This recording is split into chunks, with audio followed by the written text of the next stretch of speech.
안녕하세요, 채무자입니다. 이번 영상을 시작으로 해서 본격적으로 개인회생 관련된 그 신청부터 게시 그리고 인가까지 받은 그 후기에 대해서 쭉 이야기를 드릴 거예요.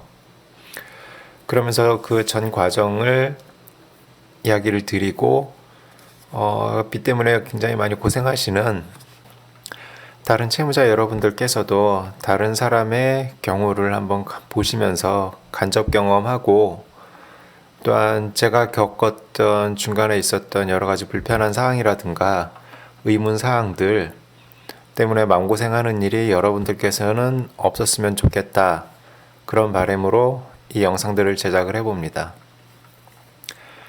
우선 첫 번째로 개인회생 신청 전에 그 상황, 어찌하다가 개인회생까지 가게 되었는가에 대해서 간단히 말씀을 드리면은, 빚이 굉장히 많았습니다. 그리고 저는 참고로 근로소득자가 아니라 영업소득자로 신청을 했고요. 그리고 개인회생 이전에는 단 한 번도 금융사에 연체란 걸 해본 적이 없었어요. 굉장히 많이 힘들고 고통스러웠지만은 카드깡이든 현금 서비스든 다른 대출로 돌려막기든 절대로 연체란 건 하지 않았습니다. 그러다 보니 기존 대출이 있음에도 불구하고 다른 사람들은 안 나올 상황에도 저는 대출이 나왔었고, 그리고 신용카드를 몇 장을 쓰고 있었는데 그 중에 한 장은 한도가 2천만 원이었고 카드로는 또 별개로 3천만 원을 쓸 수가 있었어요. 그래서 작정하고 카드 한 장으로 땡기자라고 하면은 최대 5천만 원까지 땡길 수가 있었고요. 실제로 그렇게 5천만 원을 땡겨서 썼습니다. 그리고 매달 원래 있던 기존 대출금들에 대한 원리금 상환금이 한 5, 600만 원 정도가 나갔고, 매달 카드값이 한 1,000만 원 정도, 그리고 중간중간 이제 대출들의 만기 연장 혹은 상환이 온단 말이에요. 그런 때마다 한 몇 달에 한 번씩 500에서 1,000만 원 정도를 또 금융사에 돈을 내고 있었어요. 굉장히 힘든 생활이에요. 원리금도 많은 데다가 이자도 뭐 굉장했고요.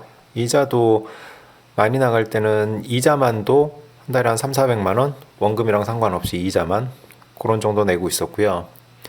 그 생활을 굉장히 오래 했습니다. 한 2년 넘게, 한 3년 가까이.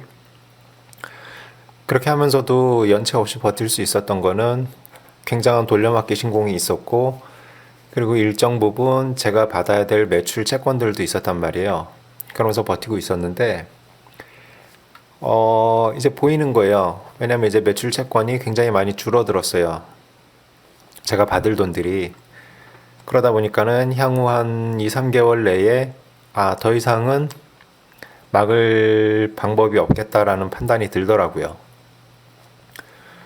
그래서 이제 그때부터 채무조정이라는 제도를 알아보게 되었고, 인터넷도 많이 찾았고, 여러분들이 하시는 것처럼. 그 다음에 유료로 채무 컨설팅을 해주는 민간 업체도 방문한 적이 있어요. 이 부분에 대해서는 제가 따로 한번 이야기를 드릴 건데, 굉장히 이제 불쾌한 그런 경험을 했거든요. 아무튼 그래서 어찌어찌하여 개인회생을 이제 신청하자라고 마음을 먹게 됐습니다.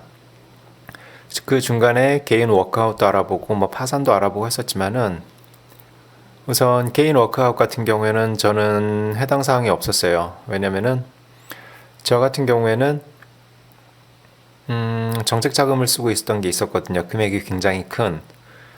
정책자금이라는 게 뭐냐면 보통 이제 사업하시는 분들, 자영업하시는 분들 이용하게 될 가능성이 굉장히 큰 건데, 이제 정보보증 대출들 있잖아요. 신용보증기금이나 기술보증기금이나 이런 것들. 개인 워크아웃 같은 경우에는 그런 채무들은 포함을 할 수가 없단 말이에요. 그러다 보니 이제 저는 개인 워크아웃을 할 수가 없었고, 또 하나는 개인 워크아웃 같은 경우에는 90일 이상 연체를 한 사람이 이용할 수 있는데, 또 저는 연체 중이 아니었던 사람이란 말이에요. 연체가 코앞에 있긴 하지만은 현재까지는 단 하루도 연체를 하지 않았었단 말이에요. 그래서 개인 워크아웃은 안 되고, 자, 그렇다면 개인 파산인데 주변에서도 사실 개인 파산도 권하는 사람이 있긴 했었습니다만, 그건 뭐 하고 싶지 않았어요. 그리고 파산이라는 단어에서 주는 굉장히 그 무게감이라는 게 있잖아요. 정말로 인생이 끝나고 파탄난 사람 같고, 그래서 파산은 할 수가 없더라고요. 그리고 또 중요한 게 물리적으로도 불가능해요. 개인회생 같은 경우에는 가능하지만은 개인 파산 같은 경우에는 비교적 젊고 신체 건강하고 그런 사람들은 안 받아줍니다. 개인 파산을 신청을 해도 법원에서는 어떻게든 직장을 구하든 해가지고 개인 회생을 하라고 권유를 하지 파산을 받아주지 않아요. 그런데 이제 실제로 사례들을 보면은 매우 젊은 사람, 20, 30대에 있는 그런 사람들 가운데 파산 신청이 가능한 사람들이 가끔 있거든요. 근데 이제 그런 사람들 같은 경우에는 몸이 안 좋아서, 건강이 안 좋아서 정상적 근로가 힘든 사람들입니다. 예, 그런 경우에는 파산이 되는데, 팔다리 멀쩡한 젊은 사람인 경우에는 파산은 불가능하다고 생각을 하셔야 돼요.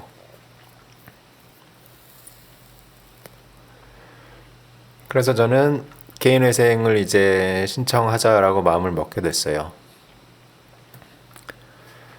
자, 한번 제가 그림을 좀 보여드릴 건데요.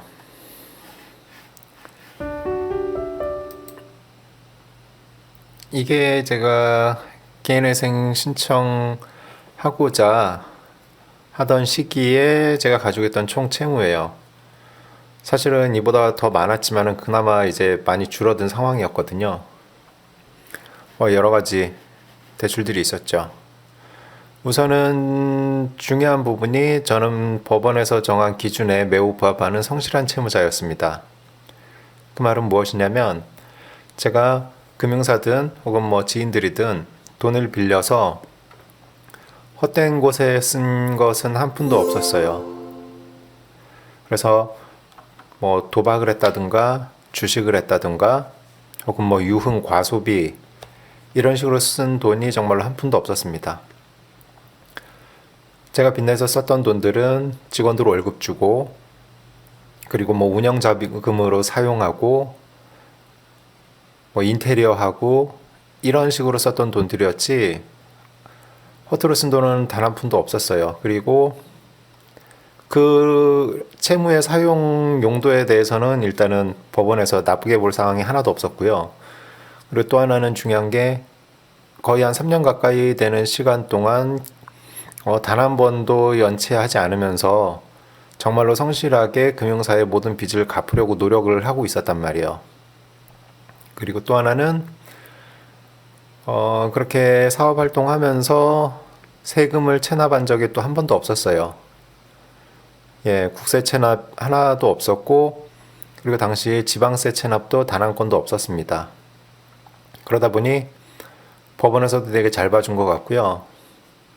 행여 궁금해하실 분들께 이야기를 드리자면은 여기 보시면 채무과제가 두 가지가 있었거든요. 크게는 금융사 쪽 부채들이 있고 그다음에 사적 부채들이 있었어요. 지인들이나 뭐 이런 빚들이죠. 그런데 개인회생 같은 경우에 선별적으로 개인회생 채권에 넣을 수가 있거든요. 그러니까는 무슨 말이냐면 내가 가진 빚 중에 일부는 뺄 수도 있어요. 근데 아무거나 그렇게 되는 것은 아니고 이를테면 뭐 금융사 쪽이 여러 개가 있는데 이 중에서 뭐 이거를 빼고 이거는 안 될 거고 왜냐면 다 금융사니까요. 하지만 지인 돈들이나 개인 돈들 이런 거는 법원에서 인정을 안 해주는 경우도 흔해요. 왜냐면 짜고 치는 고스톱이나 이렇게 느낄 수도 있어서 안 해주는 경우도 많습니다. 예.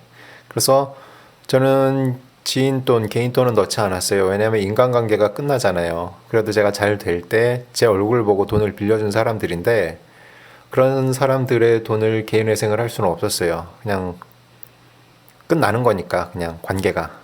그래서 그런 것들은 넣지 않은 거고 금융사 쪽 부채들만 저는 개인회생을 진행을 했습니다. 대략 한 2억 원 정도 되는 거였고 참고로 저는 변제율을 10%대로 받았습니다. 예, 10%대로. 그래서 이 총 채무 2억 원가량 되는 거에서 10%대니까는 2천만 원대의 변제율을 받았던 사람이에요. 뭐 비교적 개인회생 사건치고는 굉장히 잘 된 케이스입니다. 이야기 드린 것처럼 법에서 규정하고 있는 매우 성실한 채무자에 저는 부합을 했던 사람이거든요. 그래서 개인회생을 신청을 하게 된 거예요. 더 이상 돌려막기도 할 수 없었고, 또한 사회적인 분위기가 어떤 게 있었냐면은 당시에 정부에서도 가계부채나 이런 문제 때문에 굉장히 많이 노력을 하고 있었습니다. 그래서 가계부채 억제를 하기 위한 정책들도 나오고 있었지만은 제가 느꼈던 바로는 그렇게 하면서도 한편으론 퇴로를 열어주고 있었어요.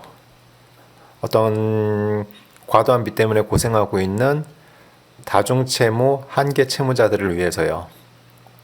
그 이제 징조들이 뭐였냐면 금융위원회나 이런 데에서 어떤 새로운 제도들을 만들고 그리고 보완을 하고 이런 움직임들이 있었어요. 신용회복위원회 쪽에서도 그렇고 그런 정책들이 나왔고, 또한 결정적으로 제가 개인회생 마음 먹게 된 계기 중에 하나가 2018년 상반기까지만 해도 개인회생의 변제 기간이 5년이었단 말이에요. 5년.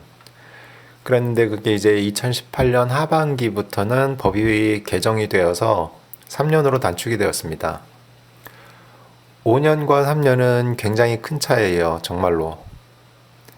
5년 동안 그 신용 막장 상태로 살아야 되던 사람들이 이제는 짧으면 3년에도 신용 어떤 불량 상태에서 벗어날 수 있게 되는 거니까요. 합법적으로.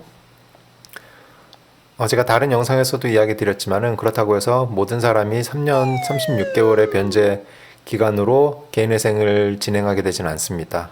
역시 그건 이제 채무자 성격이 달라요. 차차 제가 다른 영상들 올리면서 또 설명은 드릴게요. 그거였습니다. 그래서 사회적인 분위기가 가계부채 관련된 억제 정책들이 나오면서 또한 한계 채무자들에게 퇴로를 열어주고 있는 그런 사회적인 분위기, 그래서 채무조정 제도를 알아보게 되었고, 그 이전에 뭐 일단은 물리적으로 더 이상 막을 수가 없었고요, 저는. 그렇게 해서 매우 성실한 채무자에 해당이 되어서 서울회생법원을 통해서 진행했던 개인회생 사건이 비교적 순조롭게 진행이 되었고, 불과 한 신청하고 개시가 나는 데까지 한 2달 정도가 걸린 것 같고요. 그런 다음에 인가가도 그 이후로 한 몇 달 뒤에 나오고, 그래서 신청부터 개인회생 인가까지 6개월이 채 걸리지 않았던 사람이에요.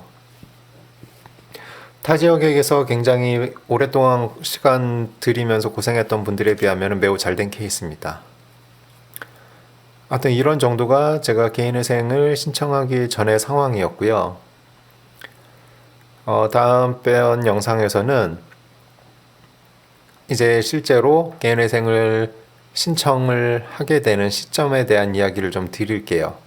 그러면서 어떤 금융사와의 연체 추심, 그리고 그 대응들, 그런 것들에 관련해서 이제 본격적으로 이야기할 건데, 하여튼 여기까지가 개인회생 신청 전의 상황이었습니다. 아마 영상 행여나 보시는 분들 중에는 저처럼 굉장히 큰 빚 때문에 마음고생 하셨던 분들이 있을 건데, 제 영상을 통해서 간접 경험하시고 도움되는 부분들이 있으면 좋겠습니다. 일단 이 영상은 여기서 줄일게요.